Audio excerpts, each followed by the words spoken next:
Okie doke. Advent of Code, day 6. Already starting to feel not tired, but I'm realizing what I'm getting into streaming this every day for the next 20 days or so. It's going to be great. For those of you that haven't been watching, I'm doing this in Rust. I don't really know Rust, so that adds a additional little bit of flavor to these problems, not knowing the language. With that said, let's go ahead and start day 6. This one's called Lanternfish. The seafloor is getting steeper. Maybe the sleigh keys got carried this way. A massive school of glowing lanternfish swims past.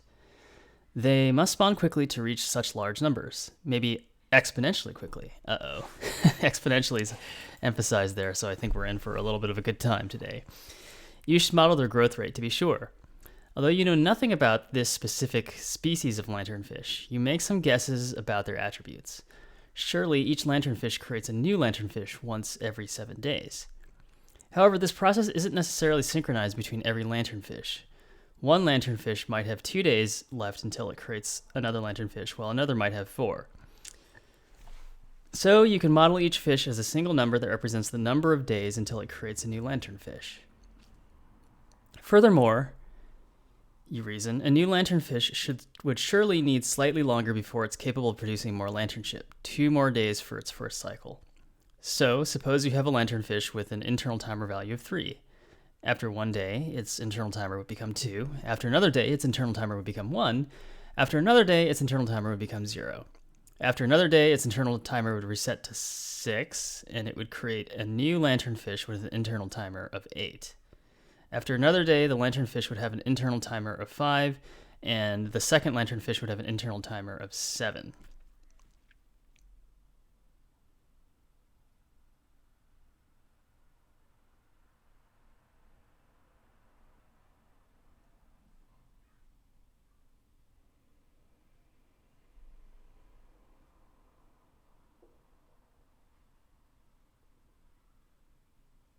Yeah, okay.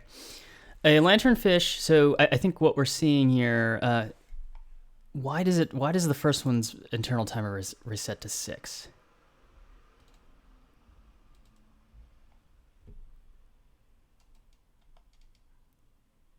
Oh, surely each lanternfish creates a new lanternfish every 7. Okay, so the initial internal timer is just an offset. Their period is always 7 days.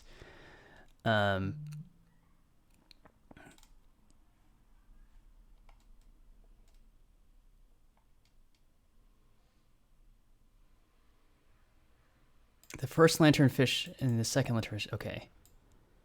Got it. Okay. A lanternfish that creates a new fish resets its timer to 6, not 7. Because 0 is included as a valid timer value. Okay. Got it.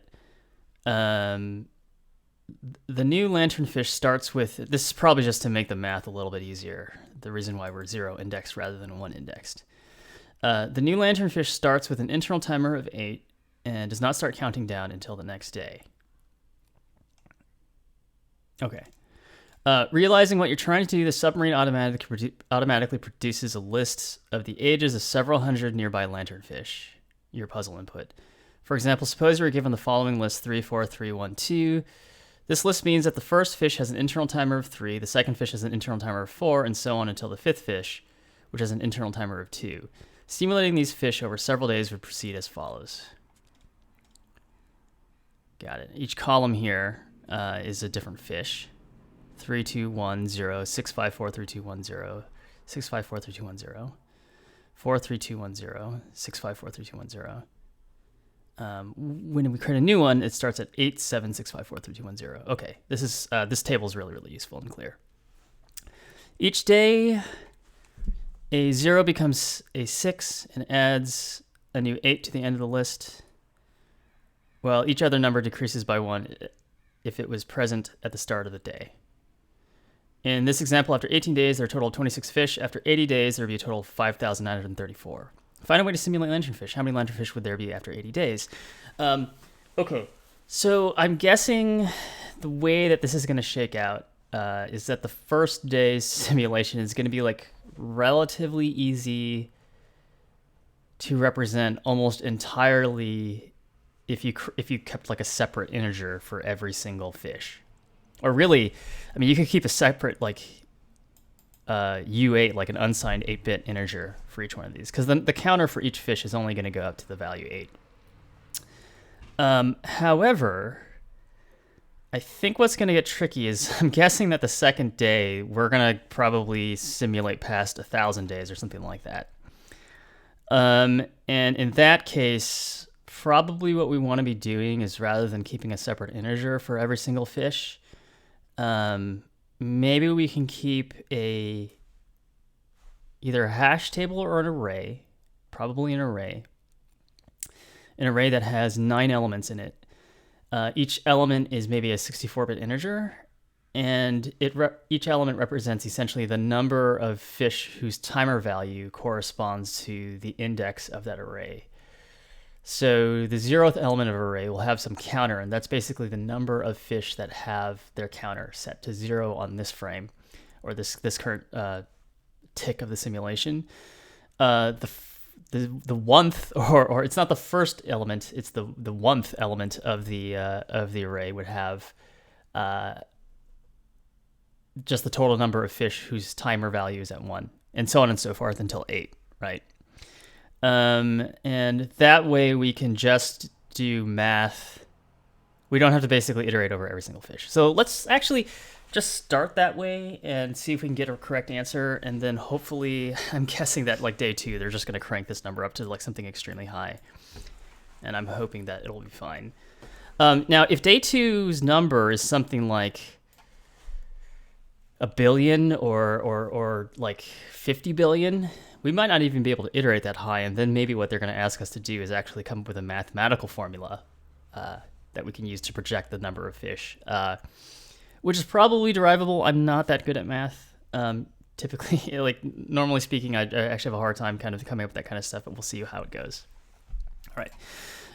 So I think what I'm going to do today is I'm just going to see, because the instructions for this are a little bit tricky, I'm going to just start with the initial list of fish as our input.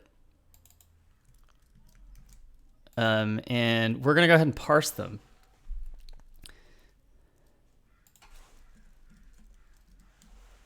And then we're going to split them up by commas. We're going to parse them into, I guess, U size or U8 integers. And then we're going to stick them into an array.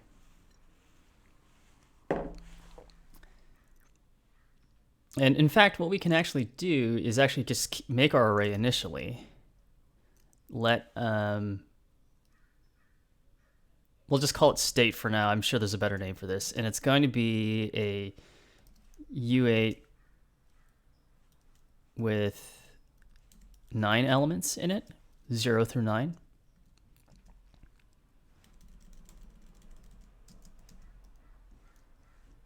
Zero, is this going to be 0 as U8, 9? Is this going to work in Rust? Okay, cool, that worked. Let input equals get, and then what we're going to do is we're going to get the input. We're going to iterate over the input. Actually, we don't need to iterate over anything really, right? We're going to get the input, we're going to split it.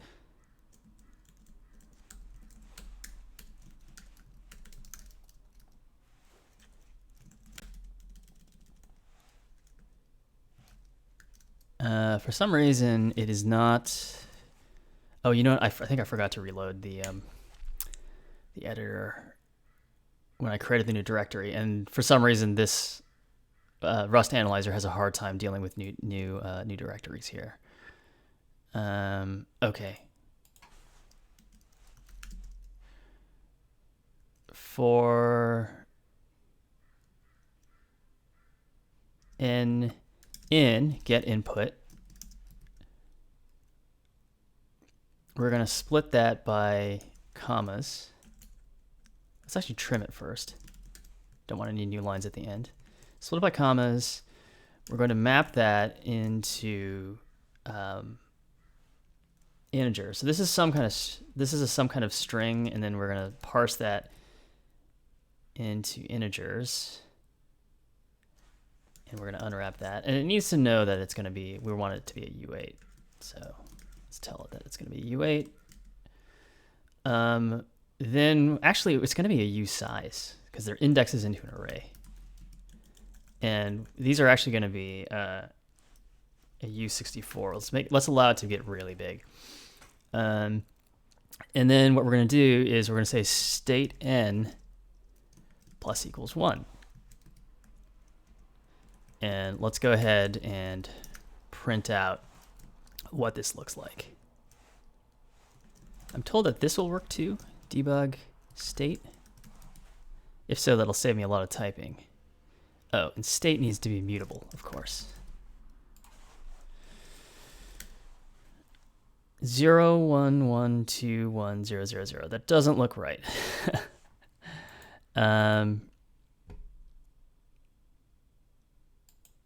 What happens if I parse as a U8 here? It's going to complain. Let's just do a cast here. Oh wait, this actually is correct. Let's see.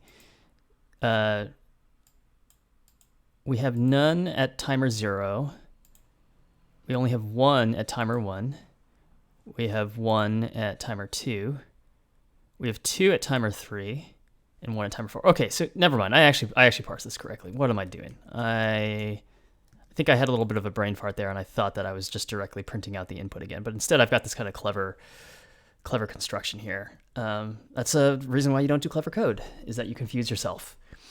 Okay, so that looks correct. And so let's go ahead and run our simulation. And I want to try to match the sample input to just make sure we're doing this correctly. After 18 days, do they count the 0th day? So we actually just want to run this exactly 18 cycles. 0 to 18. And let's actually put the number of days. Let num days 18. To num cycles. We are going to say for anything at 0, if state 0 is greater than 0, or I don't even think we need to do an if statement. What we're actually going to do is, okay, actually what we want to do is we're going to say let spawning or num spawning equal state at 0. And then what we're going to do is we're going to say for 0 to 7, for I in 0 to 7, so everything except the last day, we are going to overwrite the ith element with the I plus 1th element, because this is us advancing the timer by 1, right? So state of I equals state of I plus 1, and then state of 8, which is the very last one, equals num spawning, right?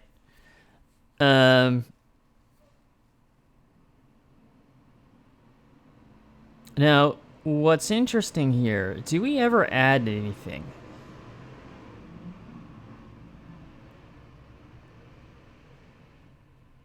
Because there's no addition, I don't see how num spawn, like state 8 can ever be larger than this. What am I missing here? Just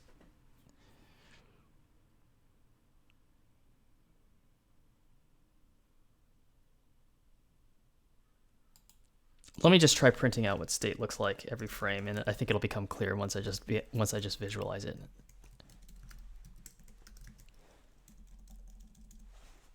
Is there a way I can debug multiple things in the same? It would be really nice. For C in cycles, I'm just gonna see if I can print this out.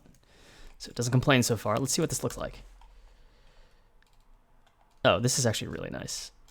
Yeah, this is what I was afraid of. Basically, we're not actually adding anything here. So what am I missing here? Oh, you know what it is that the original, we're basically not counting the original, we're not duplicating the original fish. So what does their state go to? The fish resets to 6. Okay, got it. So what we're going to do is we're going to say state 6 plus equals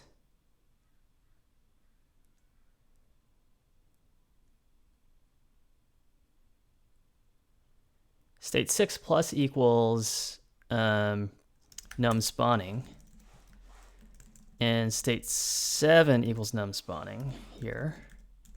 So this actually goes from 0 to 6, and we actually only have 8 of these because the timer values never actually hit. Well, they do hit 8, don't they? No, I'm just confusing myself. This is actually, I think, a problem where it's going to be very easy to be off by 1.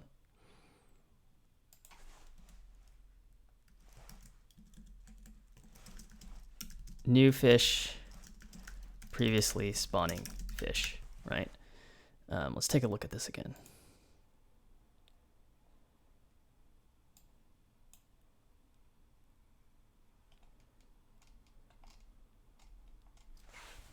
So the previously spawning fish here, 0 and 0, get their timer set to 6. But the thing is that the timer is supposed to represent what the next frame is. So I think the correction I made was actually right. This actually represents the next frame.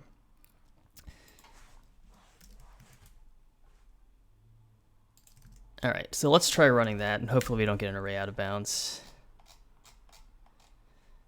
And then we want to actually be able to count all the fish. So we're just going to print. Actually, I kind of like, well, let's just print it. Print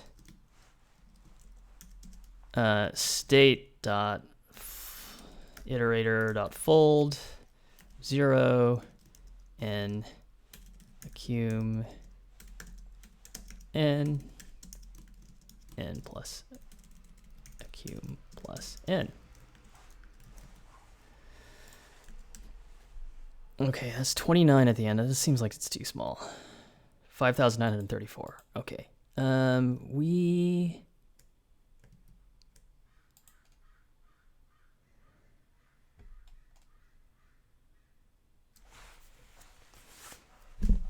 still aren't quite doing it right.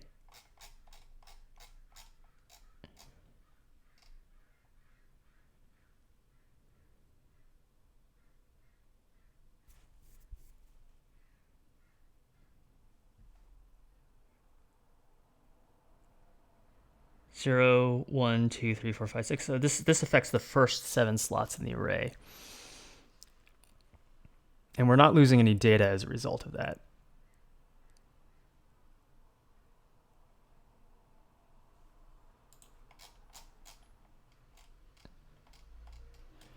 So this is the first day.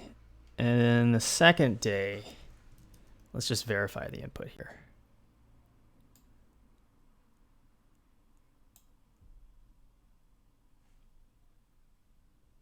Oh, this is after 18 days. There are a total of 26 fish. So I think we might be overproducing right now, the way that we've written this. The initial state is this. After the first day, so that's actually our 0th iteration. After the first day, we have 1 at 0, 1 at 1, 2 at 2, and 1 at 3. Okay, so that simulation worked correctly. The interesting one is this one here. After the second day, I'll just copy this in here so it's a little bit easier to look at and compare.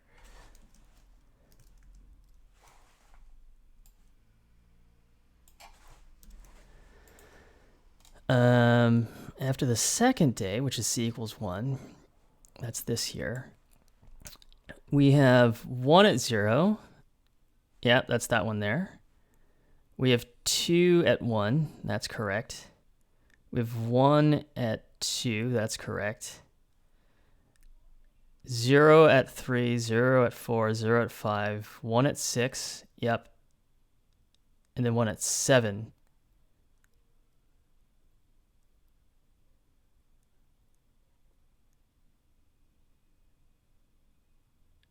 So this is interesting.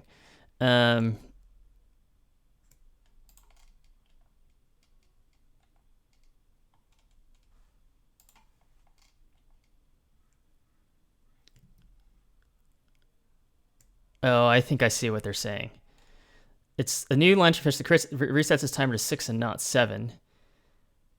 And the new lanternfish with an internal timer of 8. Okay, so I do actually need 1 at 8.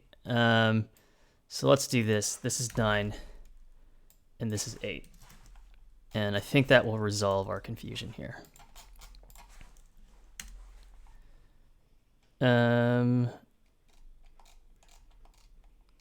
No, we're still off by 1. Let's see. Let's call state num fish at time.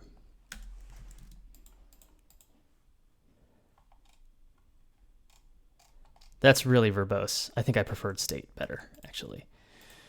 Just for this particular problem.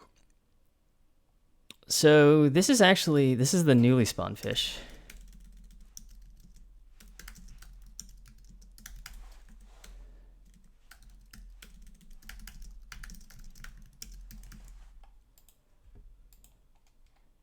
And I think we need to actually go all the way to 7 here. That was probably my issue. Yep, 26. Okay, whew. All right, so now if we take it to 80, 5,934. Okay, so now we're agreeing with the sample input, which is really lucky, or that we just did it correctly. Let's go ahead and use the actual input here. Paste that in. Go ahead and run it. What's it complaining about here? Oh, added something that I didn't need. The answer that we got is 366,000. We'll go ahead and plug that in, crossing fingers. All right, we got it right. That's really cool. Suppose the lanternfish live forever and have unlimited food and space. Would they take over the entire ocean? After 256 days, for example, there would be a total of this many lanternfish. How many lanternfish will there be after 256 days? Okay, so let's just plug in our cycle count here to not 256. Actually, you know what? Let's keep 80 for day A. And I'm just going to commit day A's version to Git.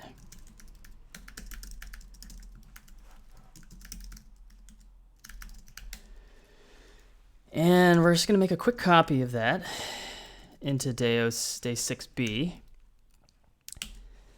And we just got to do a little bit of manual tweaking there to make day 6A, day 6B. I could write a script to actually do this replication here, but you know what? It's so fast that I don't really care that much. Helps clear the palette a little bit.